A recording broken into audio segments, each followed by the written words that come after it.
नमस्कार, मैं हूं रवि रंजन। आप देख रहे हैं विमर्श न्यूज। विमर्श न्यूज के खास कार्यक्रम डॉक्टर से मिलिए में आपका स्वागत है। अब हम आगे बातचीत करेंगे डॉक्टर साहब से कि हमने आपको पहले कहा कि वो आपके दिल की बात करेंगे, क्योंकि आपके लिए डॉक्टरों के मन में मोहब्बत है, इसीलिए डॉक्टर दिन रात पढ़ते हैं और आपके लिए नया नया इजाद करते हैं, नई नई दवाइयाँ खोज के लाते हैं। तो दिल की बात करेंगे डॉक्टर से। हम इस सेगमेंट में डॉक्टर निखिलेश्वर वर्मा से ये बातचीत कर रहे हैं कि क्या ब्लड प्रेशर का कम होना या बढ़ जाना ये किसी खतरे का संकेत देता है? क्या ब्लड प्रेशर के कारण हार्ट अटैक होता है? क्या ब्लड प्रेशर डायबिटीज़ का देन है? ये आप इसको कैसे कहेंगे? नहीं, ये एकदम बहुत अच्छा सवाल है और इस पर हम लोगों को समझाना चाहते हैं। भारत में डायबिटीज़, ब्लड प्रेशर और हार्ट की बीमारी तीनों बहुत ज़्यादा आजकल बढ़ गई हैं और वो ग्रामीण क्षेत्र और शहरी क्षेत्र का भी फ़र्क इसमें मिट गया। अब तो गांव में भी इस तरह की बीमारियां काफ़ी देखने को मिल रही हैं। अब एक एक करके इन पर आया जाए। सबसे पहले बात तो ब्लड प्रेशर जी। ब्लड प्रेशर लो करके यूजुअली कोई बीमारी नहीं होती है। अगर ब्लड प्रेशर लो किसी का मिल रहा है तो इसका मतलब है वह किसी न किसी बीमारी से ग्रस्त है, तो उसके कारण को पहले ढूंढना चाहिए। ब्लड प्रेशर अगर ज़रूरत से ज़्यादा हो रहा है तो ये सिर्फ आपके हार्ट का ही प्रॉब्लम नहीं है, ये आपके मस्तिष्क में भी हैमरेज हो सकता है, आपका किडनी भी जा सकता है। इसलिए डॉक्टर की सलाह से उचित दवा का सेवन करके आपको अपने ब्लड प्रेशर को कंट्रोल में करना ही। डायबिटीज़ का जहाँ तक सवाल है तो डायबिटीज़ आप सब कोई जानते हैं कि इंडिया एक तरह से डायबिटिक कैपिटल बन गया है। हर तीसरा चौथा आदमी यहाँ पर डायबिटीज़ है। डायबिटीज़ अपने आप में हज़ारों बीमारियों का जड़ है। डायबिटीज़ से कोई नहीं मरता है, डायबिटीज़ से होने वाले कॉम्प्लिकेशन से लोग मरते हैं। किडनी की बीमारी से मरते हैं, हार्ट की बीमारी से मरते हैं, स्ट्रोक हो जाता है उसकी वजह से मरते हैं। तो डायबिटीज़ को भी कंट्रोल करना बहुत ज़रूरी है। जहाँ तक आपने कहा था ये डायबिटीज़ और ब्लड प्रेशर में क्या संबंध है, उसको भी मैं समझा देना चाहता हूँ। वो एक बहुत बड़ा संबंध है। ज़्यादातर जो ब्लड प्रेशर के मरीज हैं उनमें कुछ सालों में डायबिटीज़ पाया जाता है और जो डायबिटीज़ के मरीज हैं उनमें अगर ब्लड प्रेशर शुरू में नहीं है तो आगे होने की संभावना रहती है। इसीलिए जो भी एक भी बीमारी से अगर आप ग्रस्त हैं तो इन दोनों चीज़ों पर आपको अपनी नज़र रखनी चाहिए। ये तो क्या ये आनुवांशिक ही है डायबिटीज़ कि इसके दूसरे भी कारण हैं? आनुवांशिक तो है ही, सबसे बड़ी बात है, लेकिन आनुवांशिक के साथ साथ एनवायरमेंटल फैक्टर्स का भी बहुत रहता है और बीमारियों का भी रहता है। जैसे कि किसी को पैंक्रियाटाइटिस नाम की बीमारी हो गई जहाँ से हम लोगों का इंसुलिन बनता है, अगर वही ऑर्गन आपका किसी वजह से, इन्फेक्शन की वजह से या किसी और वजह से अगर ख़राब हो गया तो आपका वो इंसुलिन बनना बंद हो जाएगा। या फिर किसी दवा को, जैसे स्टेरॉयड आपने खाया लंबे समय तक घुटने के दर्द या कमर के दर्द के लिए या गठिया के लिए, तो दवा की वजह से भी हो सकता है आपको। तो ज़्यादातर केसेस में जो हम लोग के हिंदुस्तान में पाया जाता है वो आनुवांशिक ज़रूर है, लेकिन और भी बहुत सारे कारण हैं जिसकी वजह से डायबिटीज़ लोगों में हो सकता है।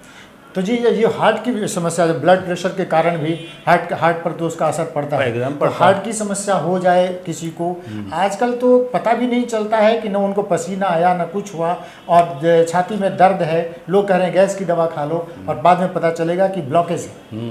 तो यही तो आपको हम बताया शुरू में कि बहुत सारे लोगों की मौत हो जाती है गैस करते हुए, वो हार्ट की बीमारी निकलती है। हार्ट के निचले हिस्से में अगर कोई समस्या होगी तो ज़्यादा सिम्टम्स पेट के ऊपरी हिस्से में दिखाई देगा, छाती में कम दिखाई देगा। ये एक सोचने की बात। एक सिंपल तरीका हम आम आदमी के लिए बताते हैं कि अगर उसको गैस होता है और अगर वो चलने से बढ़ता है तो ज़्यादा चांस है कि वो हार्ट की वजह से हो रहा है, और अगर उसका गैस हो रहा है और चलने से उसमें आराम मिलता है तो ज़्यादा चांस है कि उसके पेट की वजह से हो रहा है। ये सब के लिए है, डॉक्टर जो क्लिनिशियन है उनके लिए भी है और जो आम मरीज है उसके लिए भी है। चलिए, दर्शकों को ये खास बात पता चली कि अगर चलने से आपकी गैस की बीमारी बढ़ रही है तो आप सावधान होइए, ये हार्ट की समस्या हो सकती है। चलने से गैस की समस्या थोड़ी कम हो रही है तो ये पेट की बीमारी है। ये तो आप खुद पहचान सकते हैं। डॉक्टर निखिलेश्वर प्रसाद वर्मा जाने माने फिजिशियन हैं और दिल के बड़े डॉक्टरों में से एक हैं। वो आपको गंभीर बातें बता रहे हैं, ध्यान से सुनने की ज़रूरत है। हम आपसे डॉक्टर साहब से ये पूछना चाहते हैं कि ब्लड प्रेशर के कारण, मतलब ये मान लीजिए वो किसी को हार्ट की बीमारी हो गई है, तो उनको क्या वो सतर्कता उनको क्या बरतनी चाहिए? एकदम जो दवा प्रेस्क्राइब करता है या जो इंटरवेंशन एंजियोप्लास्टी या बाईपास प्रेस्क्राइब करता है उसको कीजिए, जो प्रेस्क्राइब्ड एक्सरसाइज है उसको कीजिए, जो प्रेस्क्राइब डाइट है उसमें स्टिक कीजिए। उसमें भाई कोई कॉम्प्रोमाइज़ नहीं हो सकता है, क्योंकि मैं ये बता देना चाहता हूँ और लोग सोच लें कि एंजियोप्लास्टी करके अगर कोई सोच रहा है कि अब हम मुक्त हो गए तो बहुत बड़ी गलत फहमी में है। वो सिर्फ उसी आर्टरी में मुक्त हुआ है जिस आर्टरी में ब्लॉकेज था और जिसको खोला गया है। दूसरे और सारे आर्टरी में भी ब्लॉकेज डेवलप कर सकते हैं, या हो सकता है कि वो इतने कम हो कि अभी एंजियोप्लास्टी की ज़रूरत नहीं हो, तो अगले 5-7 साल में वो बढ़कर भी समस्या दे सकते हैं। या आजकल तो स्टेंट इतने अच्छे आ गए हैं कि ब्लॉक नहीं होते हैं, लेकिन फिर भी कभी न कभी जो आप स्टेंट लगाए हैं उसमें भी ब्लॉकेज होने का खतरा रहता है।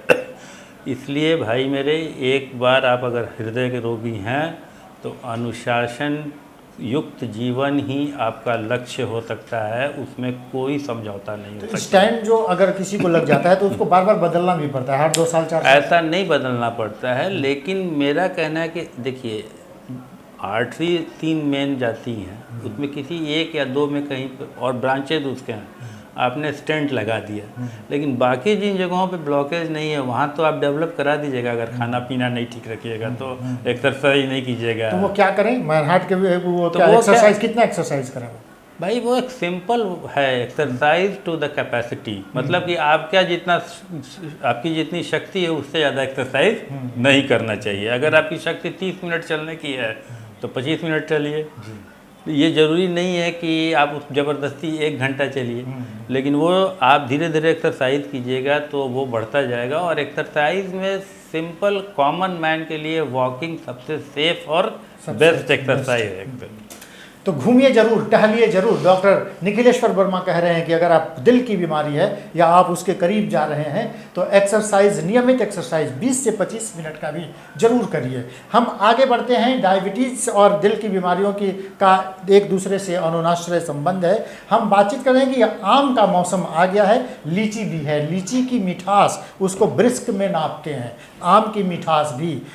दिल के बीमार जो हैं वो या डायबिटीज़ से मरीज जो हैं वो फलों में किसका चुनाव करें? क्या वो आम खा सकते हैं, क्या वो लीची खा सकते हैं या नहीं खा सकते हैं? भाई अगर कोई आदमी इतना अनुशासित हो कि वो 1/3 आम से संतुष्ट हो जाए तो खा सकता है।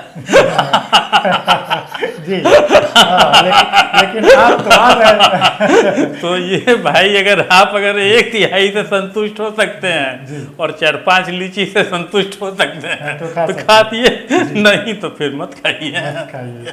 तो आखिर वो कौन सा फल, क्या सेब प्रिस्क्राइब है? देखिए करीब करीब सब फल प्रेस्क्राइब्ड है, मात्रा का उसमें संभाल है। जैसे अंगूर भी आप खा सकते हैं, लेकिन उसका 8 से 10 दाना, तो वो इतना कम होता है कि लोग उसको कहते हैं कि आप मत ही खाइए। तो सेफ रहता है कि सेब, नारंगी, पपीता और ये क्या कहते हैं अमरूद, यही सब फल खाने के लिए लोग सजेस्ट करते हैं। तो चलिए डॉक्टर साहब से हमारी बातचीत आगे भी दूसरे सवालों के साथ होगी। आज बस इतना ही। डॉक्टर साहब ने जो बातें आपको बताई हैं बहुत गंभीर बात है और बहुत सलीके से, बहुत आसान शब्दों में उन्होंने कहा है। एक तो नियमित एक्सरसाइज बेहद ज़रूरी है। आपको अगर संकेत मिल रहा है कि शायद आपके दिल में, ये छाती में कहीं दर्द हो रहा है, पेट में कहीं दर्द हो रहा है, तो सावधान होइए, डॉक्टर से मिलिए और डॉक्टर से मिलकर ही कोई दवा लीजिए।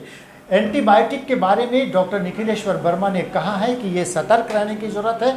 ज़्यादा उपयोग, बेवजह उपयोग तो मत ही करिए। पेन किलर तो बिल्कुल मत खाइए, दर्द को सहने की ज़रूरत है। दिल के डॉक्टर ने दिल की बात कही है और बहुत मन से बात कही है। डॉक्टर निखिलेश्वर प्रसाद वर्मा को हम बहुत धन्यवाद देते हैं कि विमर्श न्यूज़ के इस कार्यक्रम में आपने अपना बहुमूल्य समय हमें दिया। फिर अगले किसी मोड़ पर फिर डॉक्टर साहब से फिर मुलाकात होगी और आपको और नई जानकारियाँ देंगे। आज के लिए बस इतना ही। नमस्कार। नमस्कार।